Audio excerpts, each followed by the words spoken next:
ऋषि पंचमी व्रत कथा। व्रत कथा का विधान एवं महात्म्य। यह व्रत भादो मास के शुक्ल पक्ष में पंचमी को होता है।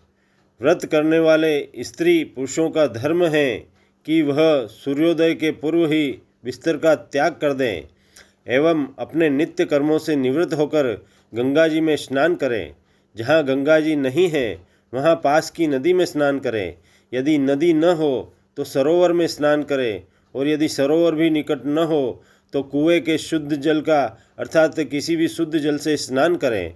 जब स्नान करके पवित्र हो जाए तो रेशमी धोती को धारण कर मन में व्रत का निश्चय करें और शुद्ध मन होकर पंचामृत बनावें। तब सप्त ऋषियों को उस पंचामृत से पहले स्नान करावें। तत्पश्चात शुद्ध जल से स्नान कराकर शुद्ध वस्त्र से उनके पिंड को सुखाकर आसन पर विराजमान करावें। उसके पश्चात सप्त ऋषियों के निमित्त चंदन, अगर, कपूर आदि की गंध देवें। कोरे सकोरे में अग्नि रखकर धूप देवें, फूल चढ़ावें और उनके सम्मुख दीपक जलाकर कलश के सम्मुख रखें। ऋषिवरों को नवीन वस्त्र और जनेऊ समर्पित करें। उत्तम मिष्ठान और फल का भोग लगावें और ऋषियों को अर्घ्य दें। सप्तऋषि गणों का ध्यान हृदय में धारण करें और हाथ जोड़कर उनसे प्रार्थना करें, आप मुझ पर कृपा करें और मेरे द्वारा निवेदित इस पूजा को अंगीकार करें। शेष दिवस भगवान की कीर्ति का गान करें। दिन भर कुछ भी न खाएं, केवल व्रत रखें। संध्या के समय शरीर को जल स्नान आदि से शुद्ध करें और भगवान का ध्यान करें। अपने लिए जो फलाहार बनाया हो उसे भगवान के समर्पित करें और तब भोजन को ग्रहण करें। भोजन को ग्रहण करके देव दर्शनों को जाए। रात्रि समय भगवान की लीलाओं को पढ़ें अथवा श्रवण करें।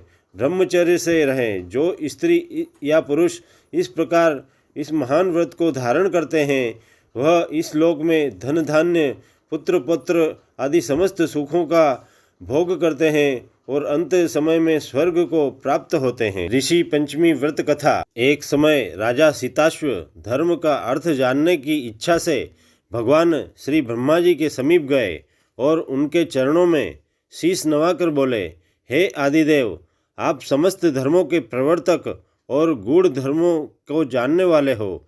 आपके मुख से धर्म चर्चा श्रवण कर मन को महान शांति प्राप्त होती है, भगवान के चरण कमलों में प्रीति बढ़ती है। वैसे तो आपने सदा नाना प्रकार के व्रतों के विषय में उपदेश दिए हैं। अब मैं आपके मुखारविंद से उस श्रेष्ठ व्रत को सुनने की अभिलाषा रखता हूँ, जिसके करने से प्राणी के समस्त जाने अनजाने पापों का नाश हो जाता है। राजा के इन वचनों को श्रवण करके श्री ब्रह्मा जी ने कहा, हे नृपश्रेष्ठ, तुम्हारा प्रश्न अति उत्तम और धर्म में प्रीति उपजाने वाला है। मैं तुमको गुह और समस्त पापों को नष्ट करने वाला वह सर्वोत्तम व्रत सुनाता हूँ। यह व्रत ऋषि पंचमी के नाम से विख्यात है। इस व्रत को ग्रहण करने वाला प्राणी अपने समस्त पापों से सरलता से छुटकारा प्राप्त कर लेता है और उसे नरक नहीं जाना पड़ता है। इस व्रत का एक अति पुरातन इतिहास है। उसी इतिहास को अब मैं तुम्हारे सम्मुख कहता हूँ। व्रत का इतिहास बतलाते हुए श्री ब्रह्मा जी ने कहा, एक समय विदर्भ देश में उत्तक नामक ब्राह्मण अपनी पतिव्रता पत्नी के साथ निवास किया करता था। उस ब्राह्मण दंपति के परिवार में एक पुत्र और एक पुत्री थी। पुत्र का नाम सुविभूषण था, जो अनेक शास्त्रों का अध्ययन कर बहुत तीक्ष्ण बुद्धि वाला था। उसने अपनी अल्पायु में ही चारों वेदों का अध्ययन कर लिया था। हे राजन, उन्तक ने अपनी पत्नी के कहने से अपनी पुत्री का विवाह एक सुयोग्य ब्राह्मण कुमार के साथ कर दिया, किंतु विधि का विधान कुछ ऐसा था कि वह कन्या विवाह होने के पश्चात विधवा हो गई।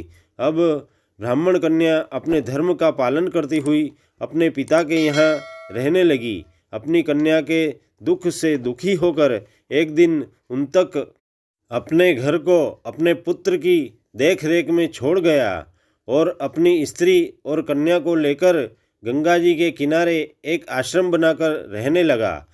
वहाँ वह वेदों का पठन पाठन करने में व्यस्त हो गया। तब उसके पास कुछ ब्राह्मण कुमार भी वेदों को पढ़ने के लिए आ गए। कन्या अपने धर्म का पालन करती हुई अपना जीवन निर्वाह कर रही थी। वह दत्तचित्त होकर माता पिता की सेवा किया करती थी। एक दिन कार्यों से थकित हो वह एक शिला पर आराम करने के लिए लेट गई। थकान अधिक होने के कारण उसको अपने शरीर की सुध न रही। ईश्वर की लीला ऐसी हुई कि अर्धरात्रि के समय एकाएक उसके शरीर में कीड़े उत्पन्न हो गए।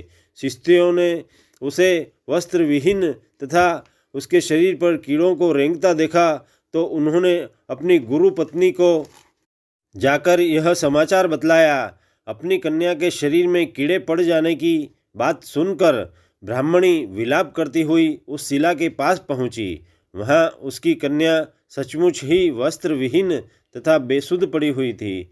उसके शरीर पर हजारों कीड़ों को रेंगता देखकर वह अत्यंत दुखी हुई और चीख चीख कर रोने लगी। इस प्रकार विलाप करते करते वह ब्राह्मणी भी अचेत अवस्था को प्राप्त हो गई। किंतु जो ही उसे चेत हुआ तो उसने अपनी कन्या को गोदी में उठाया और आश्रम में अपने पति उन्तक ऋषि के सन्मुख ले जाकर रख दिया।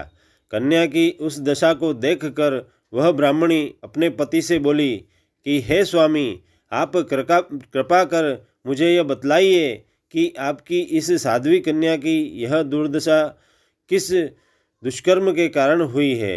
भार्या की इस बात को सुनकर उन्तक ऋषि अपने नेत्रों को बंद करके शांत होकर हृदय में भगवान का ध्यान करने लगे और उन्होंने अपनी अंतर्ज्ञान शक्ति के द्वारा कन्या के पूर्व जन्म के समस्त वृत्तांत को जान लिया।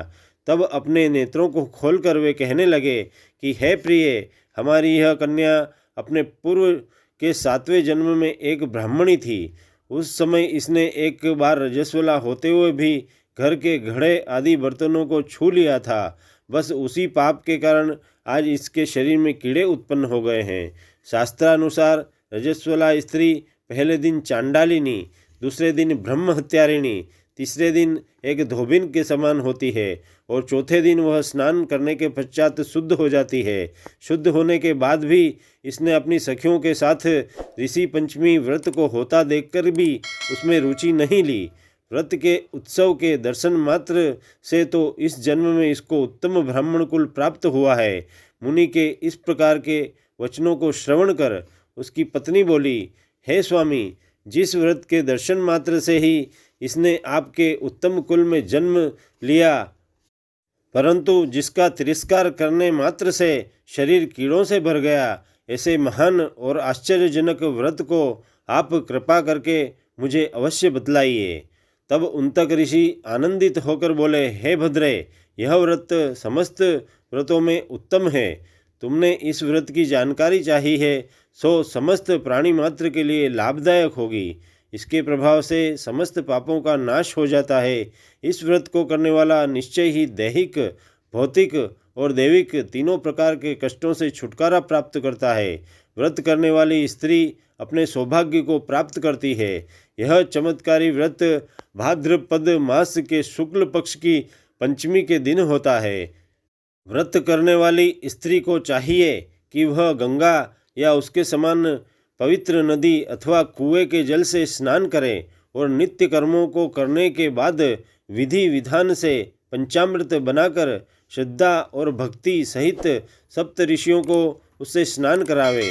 फिर चंदन, अगर, कपूर आदि गंध तथा पुष्प, धूप, दीप आदि निवेदित करें।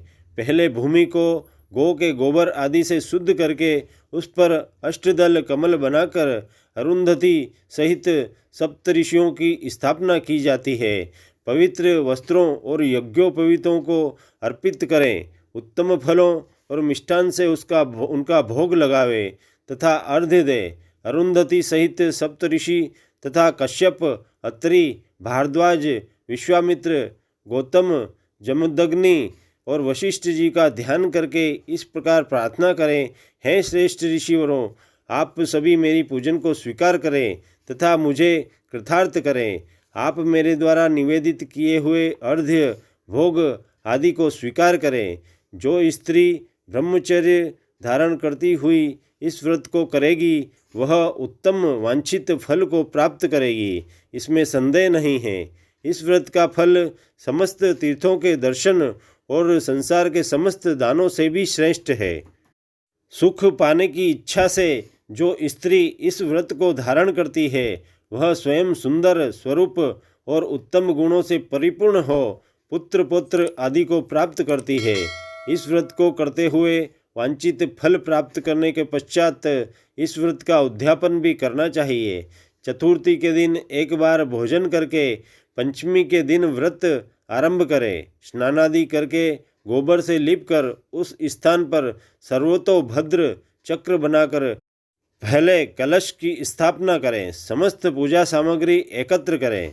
अष्टदल कमल में सप्तऋषियों की स्थापना करें। षोडशोपचार पूजन रात्रि जागरण तथा भजन कीर्तन में बिताकर प्रातःकाल ब्राह्मण भोजन करावें और दक्षिणा देकर उन्हें संतुष्ट करें। इति ऋषि पंचमी व्रत कथा समाप्त।